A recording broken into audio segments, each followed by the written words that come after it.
Apalagi dengan saya Bruder Theo. Apa kabar? Semoga Anda sehat dan baik-baik saja.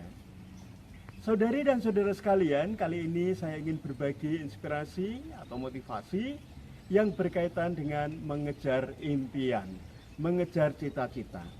Nah, pada prinsipnya saudara dan saudari sekalian, level kesuksesan atau tingkat kesuksesan itu sebanding dengan level perjuangan kita, level kerja keras kita, kerja cerdas kita untuk mencapai kesuksesan tersebut. Nah, salah satu hambatan untuk mengejar impian adalah ketakutan. Ketakutan kalau nanti saya gagal, ketakutan kalau nanti saya tidak mampu meraih dengan cepat cita-cita tersebut. Lalu juga ketakutan itu akan menyebabkan kita lumpuh, tidak memiliki semangat lagi.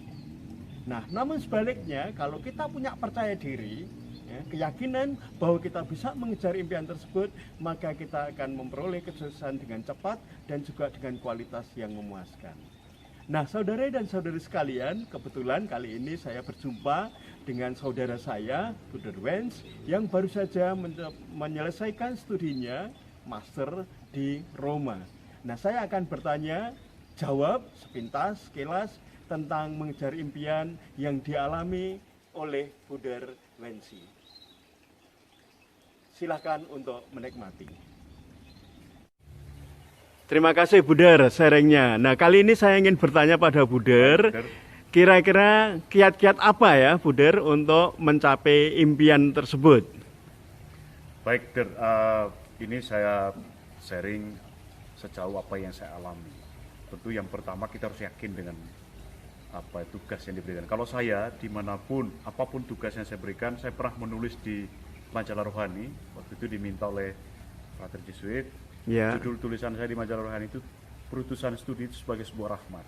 Oke. Karena mengapa sebagai sebuah rahmat? Karena ketika saya masuk dalam kongregasi itu kan saya ya seorang religius dan kita punya kaul ketaatan. Dan melalui ketaatan itu saya percaya bahwa apapun tugas yang diberikan kepada saya itu adalah sebagai sebuah rahmat. Kenapa sebagai sebuah rahmat? Karena saya juga percaya setiap tugas yang diberikan, melalui tugas itulah saya juga bukan kadang, tapi memang juga Allah mendidik kita.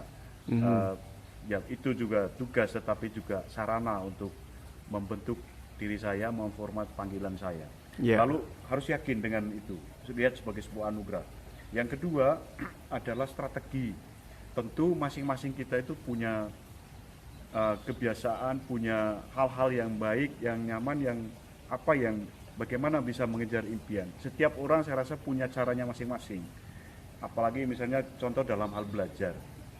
Strategi yang saya lakukan waktu itu ya tentu harus paham, harus sadar dengan keterbatasan diri. Ya. Maka saya juga percaya pasti ketika saya mengkomunikasikan diri pasti banyak orang yang menolong. Lalu strategi buat jadwal belajar, karena kita masing-masing punya dinamika yang enak, kenyamanan diri. Lalu juga kita harus tahu mana yang lebih sulit, yang membutuhkan pertolongan orang lain. Nah itu yang saya lakukan. Jadi strategi kerjasama, lalu harus paham dengan keterbatasan diri. Mana yang bisa saya lakukan sendiri, mana yang memang tidak bisa dan sulit, ya harus butuh pertolongan orang lain. Lalu kalau itu sudah yakin, tentu kita harus berjuang ya, fight. Kita harus tahu juga ini butuh berapa lama. Misalnya saya waktu kuliah itu kan ada yang menurut saya sulit, ada yang mudah yang bisa kita sendiri. Tapi kalau ada yang sulit, ya kita harus butuh waktu ekstra di situ. Maka butuh fight, juga butuh daya juang yang kalau tidak ada daya juang, saya rasa impian dan ya strategi itu percuma. Jadi tiga yang paling penting. Daya juang itu penting ya, fight untuk mengejar impian ya. Jadi walaupun kita punya strategi, planning, ada orang yang membantu dan sebagainya, tapi kalau kita sendiri tidak mau fight, ya impian tetap impian ya. Fight itu termasuk juga menepati apa yang dari komitmen. Dan roman. Ya. Terima kasih Bruder. Nah, Bruder, saya dengarkan Bruder ini akan melanjutkan ke tingkat doktoral. Nah, impiannya apa goal akhir nanti apa ketika Buder akan memulai tingkat doktoral ini? Baik, memang ini di luar dugaan saya juga. Oh ya, ya karena berhasil baik ya maka Buder diberi kesempatan untuk doktor. Tidak bermimpi sebenarnya ke sana karena fakultas juga waktu itu melalui pemimpinnya mungkin melihat progres penelitian saya, lalu dia menawarkan untuk melanjutkan, lalu saya komunikasikan kepada Dewan Provinsi, lalu Dewan Provinsi mendukung dalam hal ini.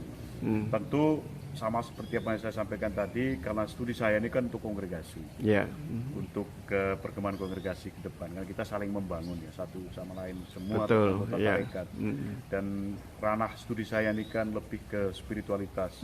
Maka ya harapan saya dengan studi ini juga saya semakin memperdalam karisma dan spiritualitas kongregasi.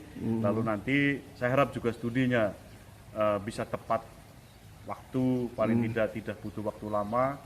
Maka juga ya strategi yang akan saya gunakan sama dengan apa yang saya perjuangkan waktu saya menyelesaikan master S2, ya. Lalu karena ini tentu tingkatnya lebih tinggi dan butuh keseriusan, butuh keteguhan, terutama dalam penelitian. Ya, saya juga berharap ya dengan studi yang semakin tingkat yang lebih tinggi ini ya, saya semakin memperdalam apa yang saya impikan, apa yang saya harapkan, lalu menguasai apa yang akan saya teliti, lalu itu nanti berguna untuk kongregasi, lalu saya bagikan kepada sesama Buder.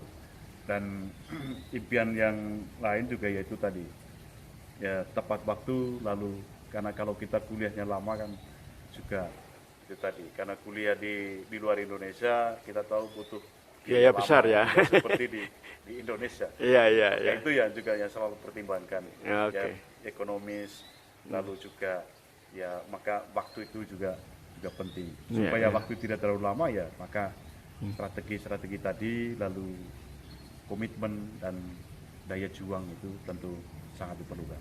Oke, terima kasih Buder. Jadi penting ya bahwa strategi tidak hanya sekedar strategi, tapi juga perlu dilaksanakan ya dengan cerdas. Ya.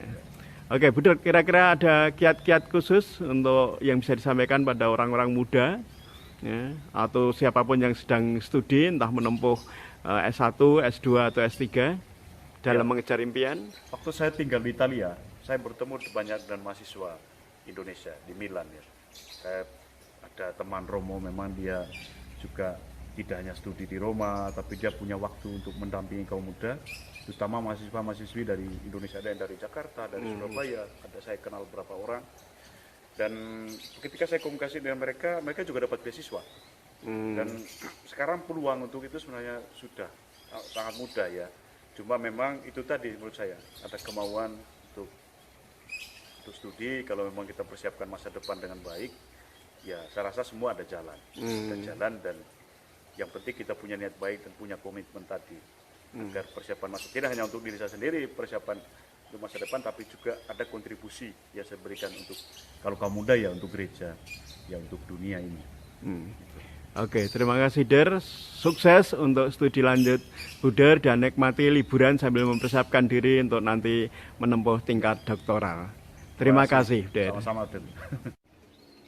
Halo Buder Wens. Selamat pagi Buder Theo. Selamat datang ke Indonesia lagi ya setelah Anda menyelesaikan tugas studi dengan cepat untuk meraih master di bidang teologi Maria ya, tentang Maria. Ya. Oke, nah Buder Wens, saya tidak akan bertanya tentang tesis atau studi Anda, tetapi saya ingin bertanya mengenai bagaimana mengejar impian. Nah, sebenarnya Buder Wens, impiannya apa sih dulu waktu akan berangkat ke Roma untuk studi tentang Maria ini? Ya, tentu karena ini tugas dari kongregasi, yang jelas impian saya waktu itu adalah saya bisa menyelesaikan studi dengan ya tepat pada waktunya. Kenapa demikian? Karena kalau studi lama pasti juga butuh biaya banyak ya. Memang waktu saya berangkat ketika diberi tugas oleh kongregasi, terutama dari Provinsi Indonesia, Ya, karena saya sebagai seorang religius, tentu iman itu yang saya pegang. Artinya karena ini adalah putusan kongregasi dan kongregasi itu dikehendaki oleh Allah, saya juga yakin. Karena waktu saya berangkat itu saya berdoa memohon perlindungan Bunda Maria. Kalau ini dikehendaki oleh Allah, putusan dari kongregasi kan putusan Tuhan. Maka saya menyerahkan semuanya. Saya percaya pada penyelenggaraan ilahi, ya tentu percaya pada diri saya sendiri bahwa saya juga menjalankan tugas ini dengan baik dan juga memohon perlindungan agar saya menyelesaikan tepat pada waktunya. Karena saya tidak tahu siapa-siapa waktu berangkat ke Roma itu sendiri dan saya juga tidak tahu apa yang akan terjadi. Ya saya menyerahkan semuanya pada penyelenggaraan Tuhan. Dan waktu saya tiba di Roma, ya memang banyak tantangan, tetapi karena saya percaya bahwa Tuhan itu memberikan jalan, maka itu juga sejauh saya alami, ya betul banyak orang menolong saya dalam perjalanan studi saya ini. Nah, ada moto ya, semacam moto bahwa level atau tingkat kesuksesan itu sebanding dengan level atau tingkat perjuangan dalam mengejar cita-cita tersebut. Nah, menurut pengalaman Buder bagaimana? Tingkat perjuangan Buder dan juga tingkat atau level kesuksesan, karena saya sangat bangga ketika mendengar Buder lulus tepat waktu dan juga hasilnya itu sangat-sangat memuaskan. Ya, saya juga percaya apa yang dikatakan oleh Buder atau moto yang disampaikan oleh Buder, karena tentu perjuangan saya waktu itu ya pertama-tama memang tidak mudah itu dalam hal bahasa, karena semua kuliah itu dalam bahasa Italia. Dan Buder tahu bahwa bahasa Italia kan sangat baru bagi saya. Ya memang saya mulai dari Jogja waktu itu privat dengan salah satu focolarino dari Torino. Itu memang hanya pengenalan ya 30 jam dengan dia. Tetapi kursus intensif itu selama di Roma yaitu 3 bulan. Nah, tantangan pertama itu memang ya perjuangan untuk bahasa, karena kalau tidak bisa bahasa Italia, kita sulit untuk masuk ke dalam budaya, lalu juga sulit untuk ikut kuliah dengan baik, dan juga bagaimana hidup dalam komunitas juga pasti tidak bisa masuk dengan sesama di komunitas. Lalu itu perjuangan, tetapi tingkat perjuangan tentu saja mulai dari membuka diri, ya. Keterbatasan saya, ketika saya membuka diri, mengkomunikasikan diri, ya tentu kita tidak bisa berjuang sendiri, jelas. Dan perjuangan kita itu membuka diri itu tidak mudah, mengkomunikasikan keterbatasan, kelemahan, dan justru disitulah ketika kita mengkomunikasikan diri, keterbatasan diri kita, lalu banyak orang menolong. Ya, tidak mudah menurut saya waktu saya kuliah awal itu selama kurang lebih 1 semester lah adaptasi, bahkan awal-awal itu. Itulah tadi wawancara singkat saya dengan Buder Wenz tentang mengejar impian. Pada prinsipnya tingkat kesuksesan itu sebanding dengan tingkat perjuangan kita. Selain strategi, kerjasama, keterbukaan, dan faedah juang itu menjadi hal yang penting untuk mengejar impian. Anda pasti bisa. Sekian dan terima kasih.